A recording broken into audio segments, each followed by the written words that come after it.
My name is Dr. Isaac Newton Kinity, and I'm going to talk about the Grand March that is going to take place on July 7th, 2024.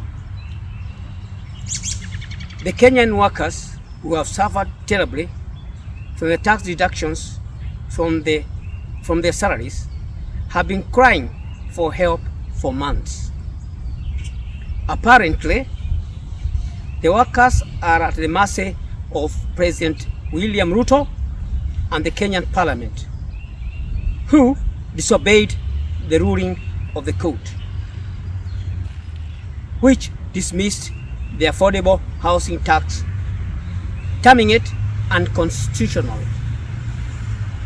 Despite the court ruling over the affordable housing tax deductions from the Kenyan workers' salaries, President William Ruto disregarded the court ruling and went further to effect the deductions by force without the consent and the authority from the workers and against the court order.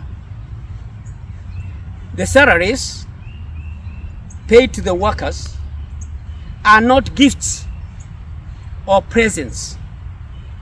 The salaries are money earned by the workers after hard labor. Forcing deductions from the salaries of the workers without their authority is a crime similar to armed robbery of a bank or robbery of a home.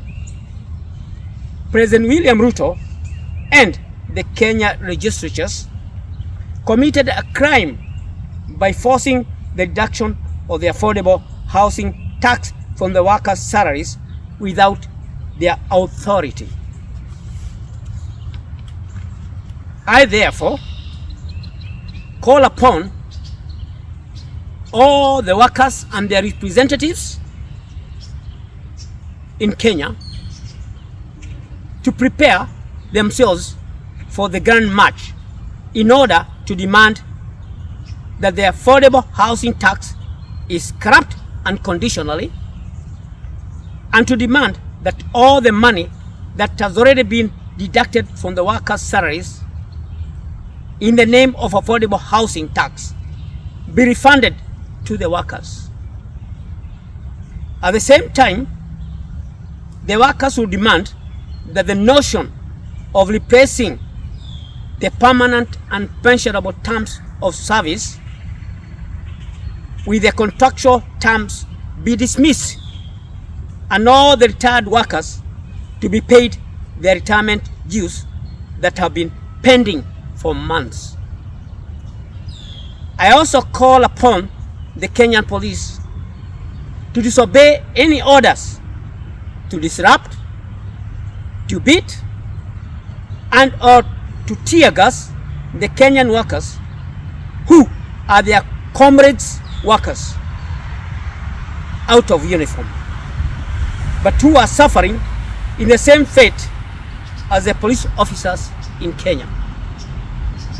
The July 7, 2024 protest will be a peaceful one because it is only aimed at protesting the already infringed rights of the Kenyan workers.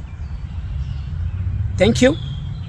God bless Kenya, and God bless the Kenyan people. I myself, as a former representative of the civil servants in Kenya, am so bitter and so annoyed, and I'm calling for the resignation of Mr. Francis Atwoli, whom I wrote a letter in March and copied to all the trade unionists and told them to accept and to support the Grand March of 7th July 2024. And most of them have not been positive on that. But I still maintain that the workers in Kenya, regardless of their representatives, they are supposed to wake up aggressively and come out everywhere they are and tell the government that was not in line of their desire to contribute to the affordable housing tax levy. which is hurting them most, and they are not happy. Plans are underway for the Kenyan workers to participate in a countrywide demonstration to protest against deductions on their payslip. A group of ex-officials and members of the civil servants unions are making arrangements to have the workers to take part in the protests during the Saba Day on July 7th. The protests are aimed at pushing the government to stop the increasing of the deductions on the civil servants' payslip, which has continued to hurt the Kenyan workers. Dr. Newton Kinity, the former secretary of the Kenyan Civil Servants Union, has written to the officials of the various trade unions in the country to whip its members to join the protest on the said day. The ex-union official in his clarion call to the workers argues that what the government has done by imposing mandatory taxes on Kenyans such as the affordable housing levy amounts to robbery on Kenyan workers who are not consulted on the same. According to Mr. Kinity, the KCSU had in 1997 during his tenure as the SG successfully challenged the deductions of money from the workers towards Harambee fundraising by the Kenyan government, which was found to be against the international labor laws. Quote, the Kenyan government does not have any rights at all to forcefully take away what has already been earned by the Kenyan workers without their consent and without their authority. It is against the international labor laws to deduct any money from the earned salary of a worker without the consent of the worker, stated Mr. Kinity. The unionists faulted the Kenya Kwanza administration for imposing the laws of deductions against the will of the workers. According to him, the government ought to have engaged the workers' union representative to get the feeling of the workers before imposing the tax. This comes in the wake of a public outcry over the numerous taxes proposed in the Finance Bill 2024, which saw the youth stage protest in Nairobi on Tuesday. Despite the government for making concessions on some of the new taxes, a number of Kenyans still feel tax should be rejected in totality to pave way for one that is people-centered. The increased taxes is what has been attributed to the high cost of living, with the majority of Kenyans struggling to meet their basic needs. Mr. Kiniti has thus challenged the workers' representative to show leadership by stepping up the fight for the workers' rights. I am therefore requesting the trade unions in Kenya to play your role as workers' representative to defend their rights and to support a strike for all the 20 million workers in Kenya on July 7, 2024, if the Kenyan government will not have scrapped the deductions that is being forcibly effected on the Kenyan workers' salaries in the form of the affordable housing tax. All the money that has been deducted so far be refunded to the workers. We are here today to talk about the problems facing Kenyans and the problems facing the workers. Because today, the net pay that is received by the workers is less than the money being taxed.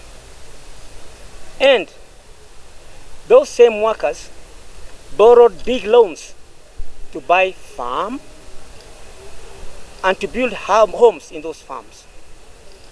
They are unable to service the loans they borrowed because of the taxes they are being deducted.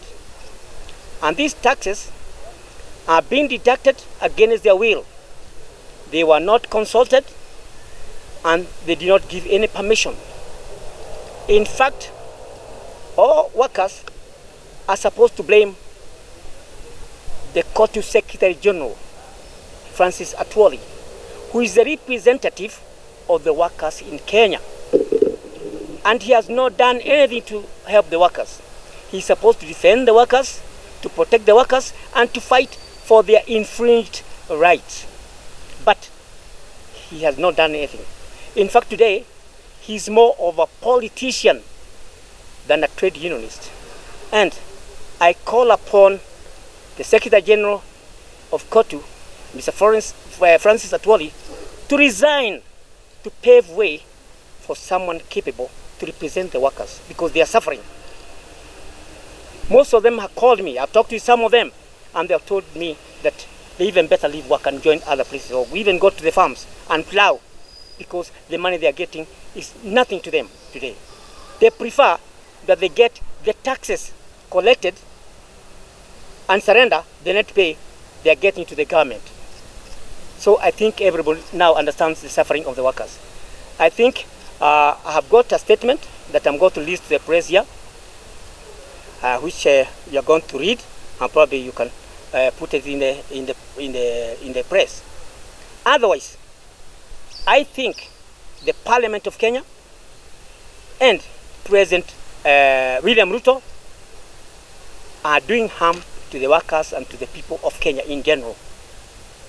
Because the courts of Kenya have even dismissed the affordable housing tax levy.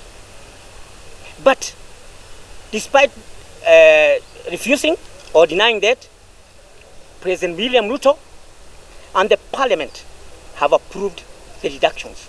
That is very sad for the workers, very sad for the Kenyans, because most of the workers have got families, extended families, and they are unable to feed their families and to feed themselves. We are supposed to wake up. Everybody is supposed to wake up and ask a question. Demand why Kenyans are now in that situation that they are in today. While I was away in USA, where I live, or where I escaped to, I called in March this year. I've been suggesting for a grand march on the 7th of July this year, so that the workers can explain. This is not a demonstration, a forum to explain to the government their feelings and their views about the affordable housing tax levy, and to give their views about the contractual terms of service, which are now intended to replace the permanent and pensionable terms of service in the country.